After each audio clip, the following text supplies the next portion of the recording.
ஒரு பக்கம் அவர் முதலமைச்சர் பொதுக்கூட்டம் நடத்தி தேர்தல் வியூகங்களை வகுத்துட்டு இருக்கும் பொழுது உங்களை தேர்தல் பணி ஆற்ற விடாம பண்றதுக்காக தான் இது போன்ற நடவடிக்கை.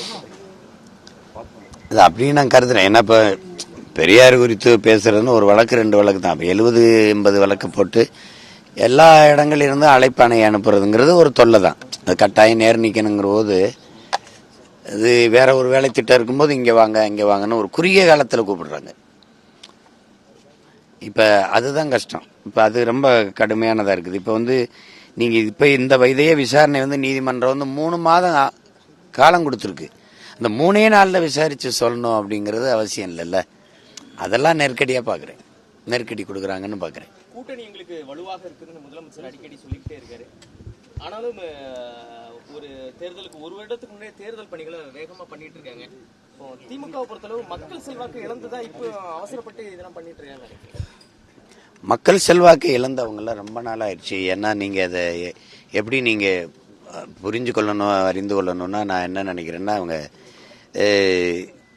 காசு கொடுக்காம அவங்க கட்சிக்காரங்களே கூட்டத்துக்கு வர மாட்டாங்க. காசு கொடுக்காம கட்சி அந்த தேர்தல் வேலையும் செய்ய மாட்டாங்க, வாக்கு செலுத்த மாட்டாங்க.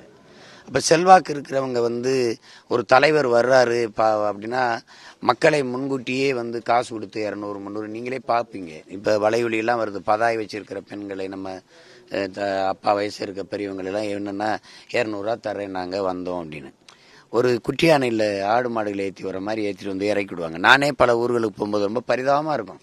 அவங்க கையை காட்டிட்டு போவாங்க. அந்த வெயிலில் ரொம்ப நேரம் நிற்பாங்க கால் கடுக்க. அவங்க 6 மணிக்கு வருவாங்கன்னா 7-8 மணி ஆயிரும், 9 மணி கூட நேரம் கூட ஆயிரும். அந்த மாதிரி நேரங்களில் பாவமாக இருக்கும். அப்போ மக்களை வலுக்கட்டாயமாக அந்த வறுமையை பயன்படுத்தி 200, 300, 400 கொடுத்து கொண்டாந்து நிறுத்தி அந்த அளவுக்கு செல்வாக்கு இருந்தால் ஒரு தலைவனை பார்க்க மக்கள் பேரெளிச்சியாக ஓடி வருவாங்க. அது ஒரு காலம் இருந்தது. இப்போ அப்படிலாம் இல்லை. சொந்த கட்சிக்காரங்க காசு கொடுத்தா தான் ஓட்டு போடுவாங்க. அப்படி ஆயிடுச்சு. அப்போ செல்வாக்கு இழந்துருச்சு தானே. செல்வாக்கு இழக்கிறதான் ஒரு விழுக்காடு ஓட்டு வச்சிருக்காருன்னா நீங்கள் வாங்க, 2 விழுக்காடு வச்சுக்க இவர் நீங்கள் வாங்க. எல்லாரும் தேவைப்படுது.